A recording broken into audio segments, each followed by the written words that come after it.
After reviewing the film, it is time to talk about some winners and losers from the Denver Broncos' 20-12 victory over the Tennessee Titans yesterday. And we're going to start off with our first winner here, and that's the defense as a whole. And this goes without explaining. The defense was phenomenal. They held the Titans out of the end zone all game long, kept them to only 4 field goals as their total points on the day. They made Cam Ward look like a rookie in some critical moments, especially in the third and fourth quarter. They were dialing up the pressure. Jonah Ellis, Dondre Tillman, Zach Allen, Nick Bonitto. We'll talk about all these guys in this video, but the defense as a whole, from coverage to pass rush to run defense, especially in the second half, was phenomenal. And they were the main reason why the Denver Broncos won this game after the offense and the special teams units showed that they didn't want to win this game.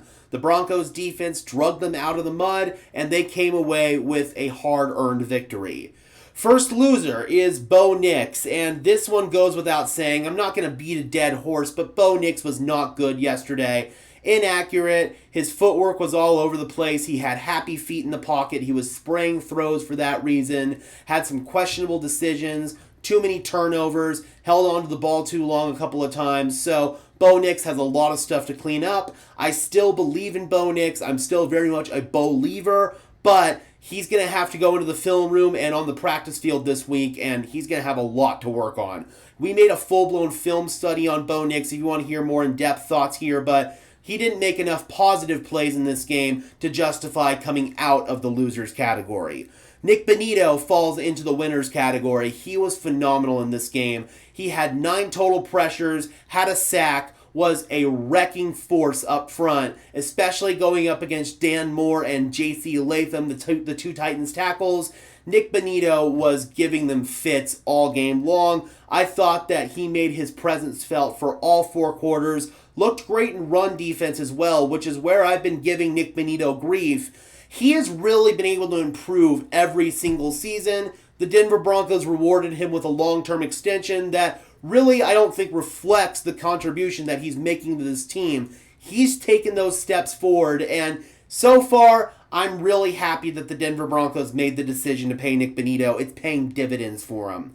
Next loser is going to be Tyler Bidet. Excuse me.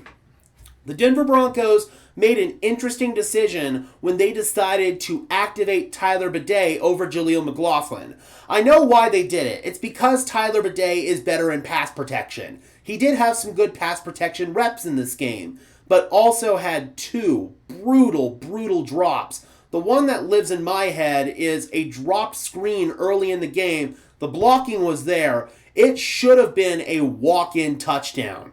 Everybody was holding up on their blocks. If Bidet had caught that and turned upfield, he would have walked into the end zone. Instead, he put the ball on the carpet, and the Denver Broncos didn't get anything out of it. A really frustrating play that I feel like kind of set the tone for the Broncos offensively. If they had converted on that touchdown, they probably would have rolled offensively, and things wouldn't have gone this way for the ensuing second and third quarter in particular. So I'm putting that on Tyler Bidet. We'll see if the Denver Broncos want to activate him next week or if they want to give Jaleel McLaughlin another opportunity. Yesterday was Jaleel's first time being an inactive in his entire NFL career, or a healthy inactive. He was inactive for an injury last season, but still, man, tough day for Jaleel. He belongs in the losers category just by the virtue of not playing. And then Tyler Bidet, rough play.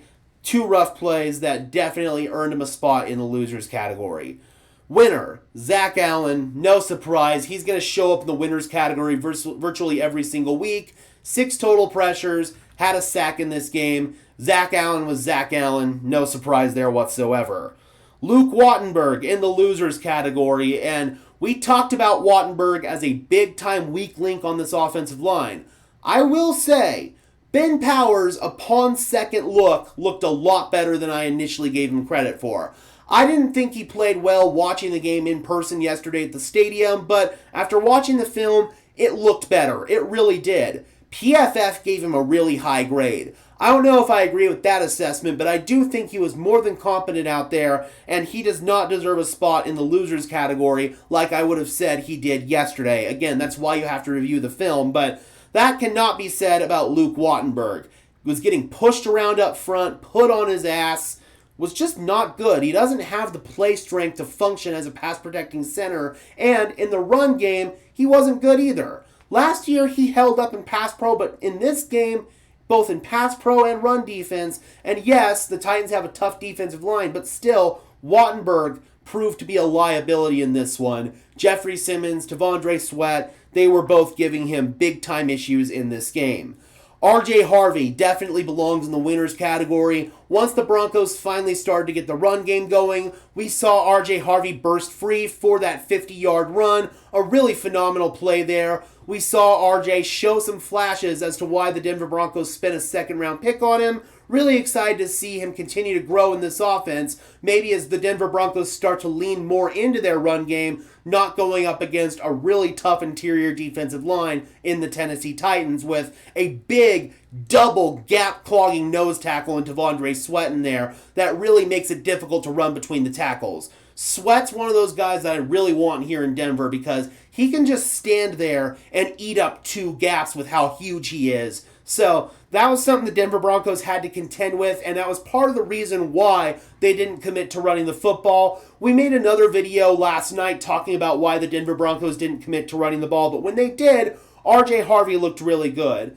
Dobbins looked good as well. I feel like he had a really nice run there, obviously, with the touchdown, but had some other runs that were a little bit questionable, didn't have much burst, kind of struggled with some vision issues. I didn't think it was Dobbins' best day, but that touchdown run was such a critical play. I've got to shout that out, and I think that Dobbins and Harvey, if they're used correctly in a tandem, can be really, really special for the Denver Broncos, but yesterday, we only saw flashes of it. Hopefully, we can see it more sustained throughout an entire four-quarter game plan.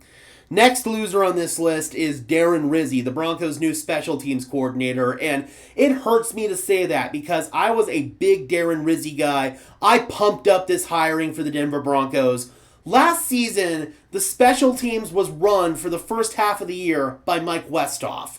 He also had Ben Kotwika in there, who formerly held the title of special teams coordinator, but everybody in the Broncos building knew that Mike Westhoff was really the guy who was running the special teams, and Kotwika was just his right-hand man. Westhoff had to exit the team midway through last year because of health reasons, and Kotwika took over. They had some special teams blunders, and Sean Payton elected to move on from him. I thought Darren Rizzi was going to come in and instantly look 1,000 times better, but unfortunately that hasn't been the case. The Broncos have had the inconsistencies on special teams in preseason and training camp. Jeremy Crawshaw looked a lot better in this game. He actually is somebody who fell into the winners category. Jeremy Crawshaw was phenomenal in this one, but the kickoff coverage, giving up that big return right before the end of the half that set up the Titans' field goal, that was an egregious blunder, and I have no clue why that ball was kicked in the field of play. You've got to pooch that ball out of the back of the end zone and make sure that nobody's going to return it, and that way you're not risking a big return right there. That was a big-time blunder, and then you had Marvin Mims muff a punt. We haven't seen that before. Not going to say that that's on Darren Rizzi per se, but this special teams unit as a whole has been disappointing. And last year, they were a big strength of this team. At least in the beginning part of this season, they're starting to look like a weakness. And again, it really pains me to say that. The next player that I have in the winners category is Riley Moss. I thought that Riley Moss was phenomenal. The Titans were picking on him a little bit, which you would expect since Moss is playing alongside Pat Surtain. You're not going to target Pat Surtain. I believe he only had one target in this game, Surtain did, and of course it was an incomplete pass. Surtain was locked down. They went after Riley Moss with guys like Elick Aominer, and Moss stood up to the challenge. Multiple plays down the boundary that Moss broke up that could have been big chunk plays for the Titans. Third down plays. Riley Moss was money, and a lot of people gave Riley Moss crap this offseason. I've been one of the most staunch defenders of Riley Moss. I think he's one of the best cornerback twos in the NFL, and he showed that in this game. The reason why he struggled in the back half of last year was because he came off that injury and returned way too quickly. He's back to his old self, and he was locked down in this game. Next player I have in the losers category is Marvin Mims. Mims obviously had the muff punt, that wasn't good. And then, after I did my own film study, I watched a video from Tim Jenkins who did his film study, and he pointed something out that I didn't originally notice. Marvin Mims on Bo Nix's first interception was running a clear-out route, and he kind of looked like he was loafing and dragging and wasn't really running that route with full intensity, which allowed the defender to fall off onto Courtland Sutton. I still think Bo Nix sailed the pass, but it wasn't a good effort there by Marvin Mims, and that put the Broncos in a bad situation on that play, and it allowed that ball to get picked off. So, for me, Marvin Mims definitely belongs in the losers category, had some uncharacteristic bad plays. He holds himself to a high standard.